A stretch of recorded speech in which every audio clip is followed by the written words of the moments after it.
شروع کرتا ہوں اللہ تعالیٰ کے نام سے جو بڑا مہربان نہایت رحم والا ہے۔ حضرت جابر رضی اللہ تعالیٰ عنہ کہتے ہیں کہ رسول کریم صلی اللہ علیہ وآلہ وسلم نے فرمایا، جس شخص نے سبحان اللہ العظیم و بحمد کہا اس کے لیے جنت میں کھجور کا درخت لگا دیا جاتا ہے۔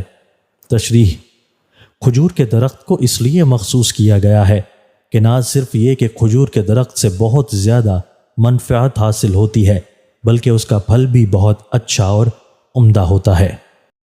حضرت ابو سعید خدری رضی اللہ تعالیٰ عنہ راوی ہیں کہ رسول کریم صلی اللہ علیہ وآلہ وسلم نے فرمایا، حضرت موسیٰ علیہ السلام نے عرض کیا کہ پروردگار مجھے کوئی ایسی چیز سکھلا دے جس کے ذریعہ میں تجھے یاد کروں اور تجھ سے دعا مانگوں۔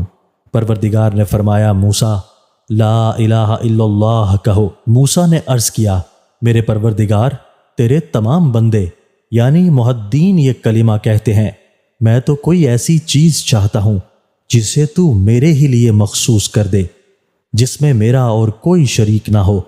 اللہ تعالیٰ نے فرمایا، موسیٰ اگر ساتوں آسمان اور میرے علاوہ ان کے سارے مکین یعنی تمام فرشتے اور ساتوں زمین ایک پلڑے میں رکھی جائیں اور لا الہ الا اللہ یعنی اس کا ثواب دوسرے پلڑے میں رکھا جائے تو یقیناً ان چیزوں کے پلڑے سے لا الہ الا اللہ کا پلڑا جھک جائے۔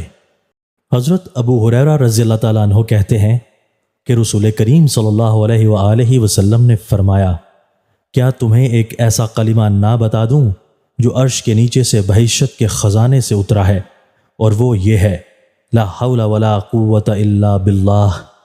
جب کوئی بندہ یہ کلمہ کہتا ہے تو اللہ تعالیٰ فرماتا ہے، میرا بندہ تابعدار اور بہت فرما بردار ہوا۔ دوستو، اللہ تعالیٰ ہمیں ان احادیث مبارکہ پر عمل کرنے اور اپنی زندگیوں کو سنوارنے کی توفیق عطا فرمائے۔